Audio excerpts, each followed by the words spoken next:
Okay, recently I've posted several videos with questions for apostate Christians in error to the left. And we are instructed to not err to the left and not err to the right. So we must get on the straight gate, enter into the straight gate at straightasthegate.net.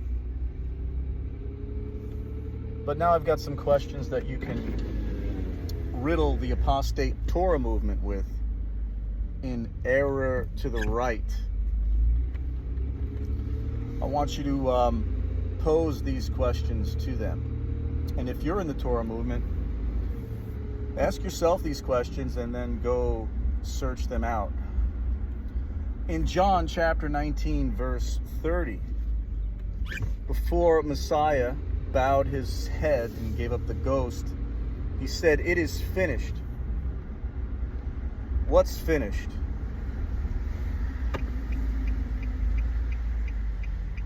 In Matthew chapter 9, verses 12 and 13, we get a snapshot of the gospel for those with ears to hear and eyes to see. Messiah says, "I desire mercy, not sacrifice. But go and learn what this meaneth." What's it mean? He desires mercy, not sacrifice. And where is he quoting from? In the Old Testament. And what's it mean?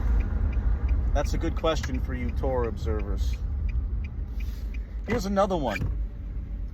In Colossians 2:14, Paul writes that there are these ordinances that are contrary to us, that we are not to live in, that they were nailed to the cross.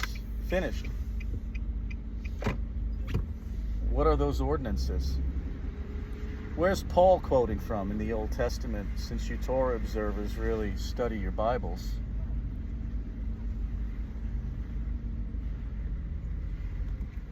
Also, in Ephesians chapter 2, starting verse 12,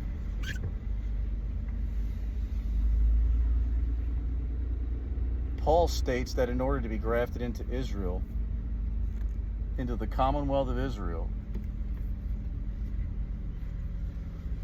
we must keep the covenants, plural, of promise. What are they? What are the covenants of promise? In the same chapter, verse 15, Paul states that there are ordinances that were abolished. Well, what might they be? Since you keep the whole law proudly, boastfully, saying things like, not one jot or tittle, but are the jots and tittles referring to the covenants? Are they referring to prophecy? Can you make a distinction between these things? That's important.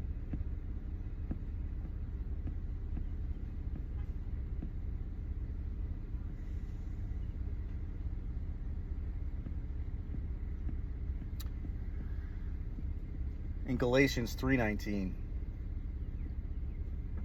Paul says that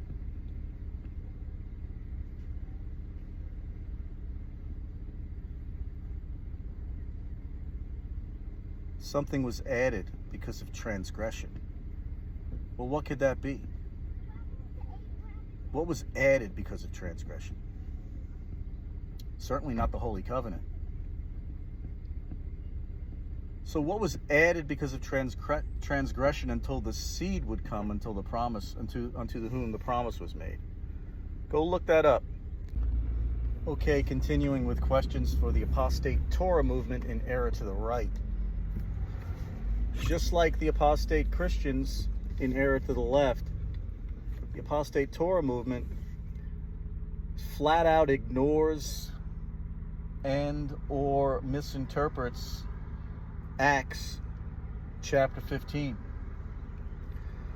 The early apostles and the elders emerged from the Jerusalem council with instructions for the Gentile converts, with this overall theme of trouble them not.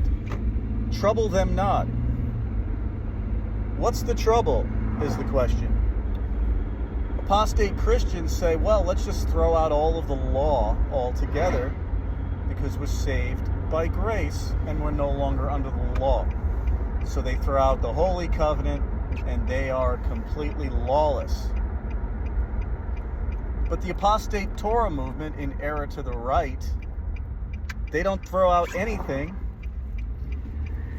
They don't consider any of the law to be trouble, even the curses associated with breaking covenant, even all those ordinances that were nailed to the cross. So ask the Torah movement, what were the instructions to the Gentile converts in Acts 15, and where were those instructions taken from in the Old Testament? Would you point that out to me, please?